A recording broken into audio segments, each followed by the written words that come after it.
at my granddaughter's baby shower. I was the quietest one in the room. I wore navy blue. That had always been my daughter's favorite color when she was little. My daughter, not the baby. I could still see the way her tiny hands used to curl around my pinky, still hear the way she called me her hero, like I was the safest place in the world. So when she stood there, glass of champagne trembling slightly in her hand, her eyes bright with emotion, I leaned in. I thought maybe she'd give me a nod, maybe a word, maybe even just a glance. Instead, she smiled at the man standing beside her. To the man who saved my life, she said, her voice thick with love. The man I wish had raised me. He'll be the only true granddad my daughter ever knows. Laughter. Cheers. A toast. And no one noticed when I quietly set my glass down and slipped out the door. No one called after me. No one asked where I was going. I sat in my car for an hour. No tears. No rage. Just breathing. That man, Tom, the one she toasted, he wasn't there for her fevers at midnight. He wasn't the one who carried her through the courthouse when her mother left me for someone less boring. He wasn't there for the braces and ballet lessons that came in the same year, when I worked triple shifts just to make it happen.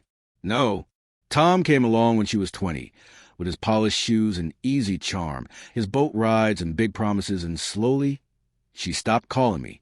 I convinced myself it was part of growing up, of her finding her own way.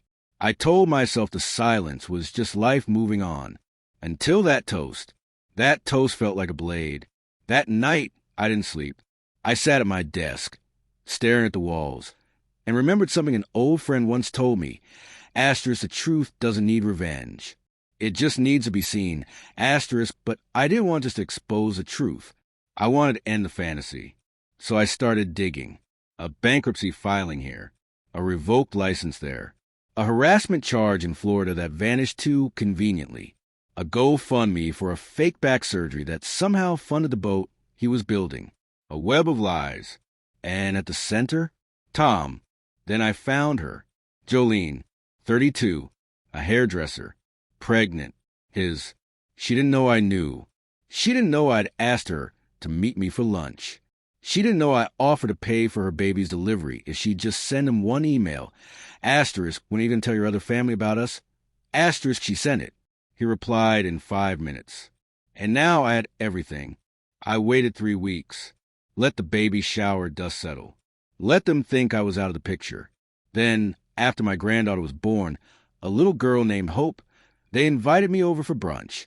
No apology. No olive branch. Just a door left open. That was enough. I brought one gift. No bows, no card. Just a plain envelope sealed with black wax. My daughter noticed how quiet I was. "You okay, Dad?" she asked, smiling down at her newborn. "I brought something for you," I said, handing her the envelope. She opened it. Inside were 27 pages. Receipts, photos, bank records, love notes, and that single email from Jolene, ultrasound attached. I watched the color drain for her face. She looked at Tom. He froze. "What is this?" she whispered. Tom tried to laugh it off. "Some kind of joke?" "No," I said, voice steady. "It's the man you wished had raised you." Silence. The kind that swallows the room whole. She excused herself, baby in arms, envelope trembling in her hands. Tom followed her out. I didn't stay. I didn't need to. In the days that followed, it all unraveled. She threw him out. Jolene filed for child support. My daughter helped her. The boat was seized. His license was revoked for unpaid taxes. I never said I told you so. I didn't even call. But one afternoon, she came to my door, no makeup, eyes swollen, hope in her arms. She stood there for a long time before she spoke. "I didn't know. I was angry at you. For the divorce. For not fighting harder." "I know," I said. She placed Hope in my arms. "She should know who you really are."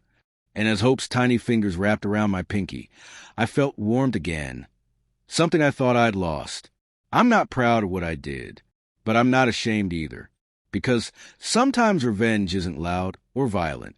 Sometimes it's quiet, surgical, precise. And the most dangerous person in the room is the one who leaves without a word.